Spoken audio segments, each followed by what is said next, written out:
એવું જ અન્ય વ્યક્તિત્વ આપણી વચ્ચે મહેમાન તરીકે ઉપસ્થિત છે કે જેમણે મોદી સાહેબે 3 વાર બોલાવીને ખુદ સન્માનિત કર્યા છે એવા માનનીય શ્રી રિઝવાનભાઈ આડતિયા આપણી વચ્ચે ઉપસ્થિત છે. આપણે એમનું પણ સન્માન કરવું છે.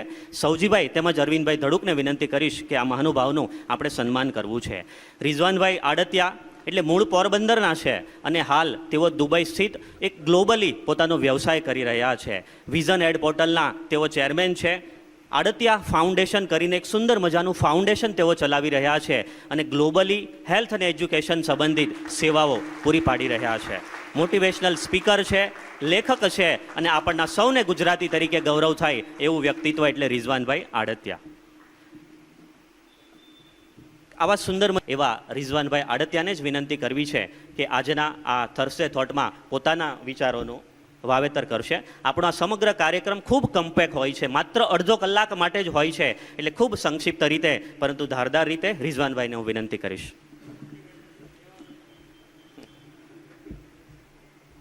Thank you very much. Thank you, Kanjibai. Thank you, all the leaders, and thank you, 100 team. આપણે આજ પહેલે શરૂઆત મહિલાઓથી કરશું કેમ કે આજનો વિષય મહિલાઓનો છે. તો સૌથી પહેલાં તો હું મારી ઘરવાળી, મારી વાઈફનો ઘણો ઘણો આભાર માનીશ. છેલ્લા 31 વર્ષથી આ મારી સાથે છે અને મારા જીવનની હર ચેલેન્જીસમાં એક સ્ટ્રોંગ પિલર બનીને મારી સાથે ઊભી રહી છે અને ક્યારેય ગીવઅપ ન કરીને હંમેશા મને મોટિવેટ કર્યો છે, હંમેશા મારી સાથે મને સાથ આપ્યો છે અને હંમેશા એક જ પોઝિટિવ અપ્રોચ રાખ્યો છે कि सब ठीक हो जाएगा, सब ठीक हो जाएगा और सब ठीक हो जाएगा और हमेशा ठीक थतुं रह्युं. અને આજે ઈશ્વરની કૃપાથી અમે લોકો 4 વર્ષથી આ દુબઈમાં રહીએ છીએ. એની પહેલાં 35 વર્ષ આફ્રિકામાં રહ્યા છીએ અને આફ્રિકાની ઘણી બધી ચેલેન્જીસ અમે ફેસ કરી. મારા જીવન ઉપર મૂવી પણ બની છે. હું શરૂઆત ત્યાંથી જ કરું, માર્કેટિંગથી. રિઝવાન મૂવી છે, યુટ્યુબમાં છે, 2 કલાક ને 6 મિનિટની છે. પ્લીઝ તમે જોજો, ઘણી પ્રેરણા મળશે અને ઘણા બધા તમારા ફેમિલીની અંદર નાના મોટા કાંઈ બી મનભેદ હશે યા મતભેદ હશે યા કાંઈ બી હશે, તમને મૂવી જોવાથી ઓટોમેટિક સોલ્વ થઈ જશે. કેમ કે અમારા જીવનમાં અમે આવી જ રીતના સોલ્વ કરીને 31 વર્ષ પસાર કર્યા. તો બીજી વાત મહિલાની કરીશ તો મહિલા લેડીઝ છે એક ઈશ્વરને મેલ માટે એક બ્લેસિંગ તરીકે મોકલેલા છે. કહેવત પણ છે કે આખા દિવસનો થાક જ્યારે ઇન્સાન ઘરે આવે છે તો થાક ઉતરી જાય છે. કેમ કે ઘરે માં હોય છે, માનું વ્યક્તિત્વ દુનિયામાં ક્યાંય મળતું નથી. ઘરે પત્ની હોય છે કે જેની પાસે પ્રેમનો ખજાનો હોય છે, એ ખજાનો આપણને બીજે ક્યાંય મળતો નથી. અને ત્રીજી આપણા ઘરની અંદર ઘણા એવા નસીબદાર ફાધર હશે, પેરેન્ટ્સ હશે કે જેના ઘરમાં દીકરીઓ હશે. અમારે 2 દીકરીઓ છે. દીકરીઓ માટે કહેવાય છે કે ઈશ્વર જેને રાજી કરવા હોય એને દીકરો આપે ને જેના ઉપર રાજી થાય ને એને જ દીકરીઓ મળે. તો બહુ ઇમ્પોર્ટન્ટ છે, આમાં ફરક બહુ મોટો છે. ઓકે, આજે આપણે બીજી વાત કરશું આ સિવાય કે પીસની, હેપીનેસની, સુકૂન, શાંતિની. કે ભાઈ દુનિયામાં આપણી પાસે પૈસો છે, સારો બિઝનેસ છે, સારો પરિવાર છે, બધું સારું છે, ગાડી, બંગલા, મકાન બધું છે, સારું આપણે ડોનેશન પણ આપીએ છીએ, છતાં પણ ક્યાંય ને ક્યાંય આપણને સુકૂન અને શાંતિ આપણને ક્યાંય ને ક્યાંય ખૂટે છે.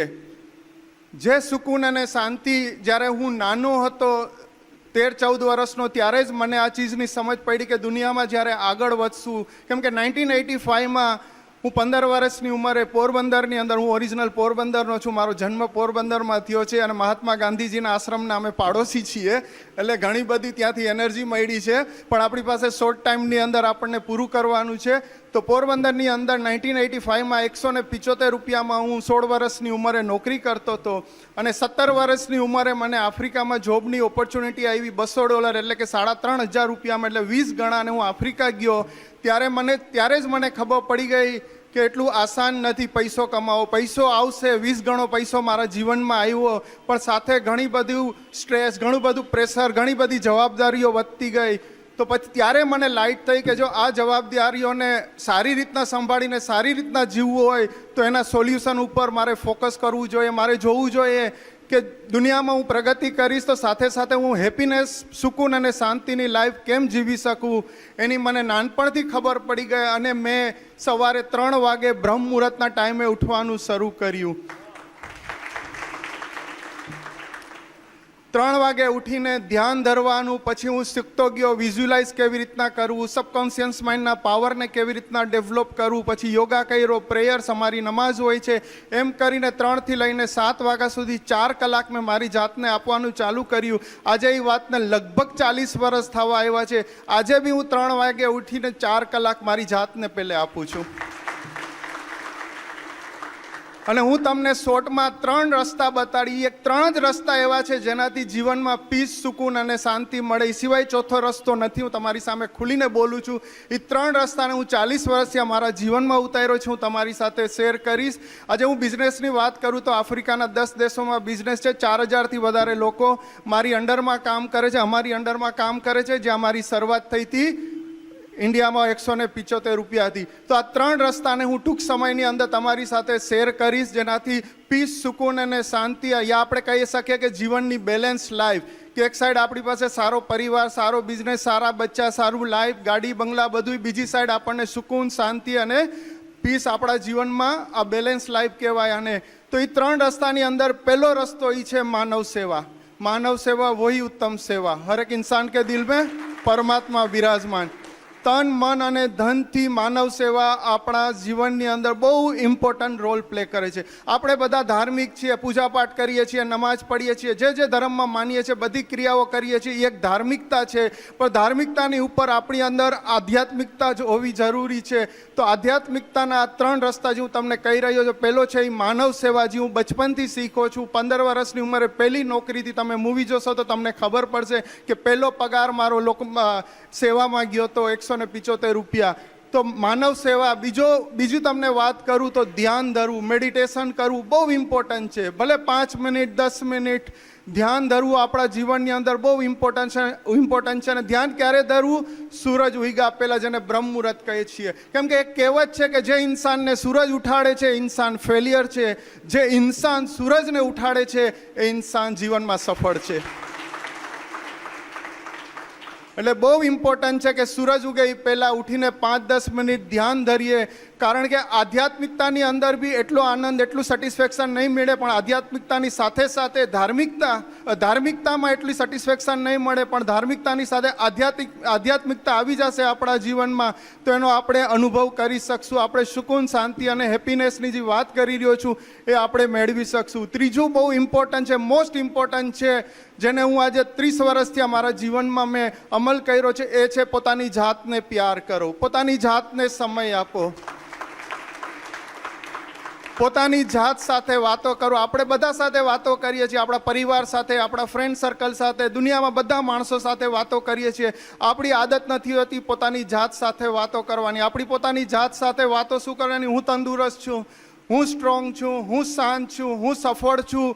4 થી 5 વાર દિવસમાં 2-3-4 વાર બોલો એટલે તમે તંદુરસ્ત બનશો, તમે શાંત બનશો, તમે મજબૂત બનશો, તમે સફળ બનશો. અને એક સારી કહેવત પણ છે, કાંજીભાઈ મજા આવશે સાંભળવાની, કે दिन में एक बार अपने आप से बात कर लिया करो वरना दुनिया का सबसे अच्छे इंसान से मिलने का मौका गवा दोगे. તો આ 3 વાત તમને કહેવી હતી, જીવનમાં ઉતારજો. અને યુટ્યુબમાં મારા વિડીયોઝ પણ છે 1000થી ઘણા બધા, એમાં તમને મળશે. અને બીજું અમારું ઇન્ટરનેશનલ NGO છે RF ગ્લોબલ કરીને 2015થી અત્યાર સુધી ઇન્ડિયા, આફ્રિકામાં લગભગ અમે 15 લાખ લોકોને હેલ્પ કરી છે. અને અમારું ટાર્ગેટ છે 2030 સુધી 1 કરોડ લોકોને હેલ્પ કરવાનું. અને લાસ્ટ મૂવીની મેં તમને વાત કરી, રિઝવાન મૂવી છે, ઘણી બધી લેંગ્વેજમાં યુટ્યુબમાં છે. હિન્દીમાં રિઝવાન મૂવી નાખશો એટલે આવી જશે, તમે જોજો, તમને બહુ પ્રેરણા મળશે. Thank you very much. Thank you Kanjibhai, thank you.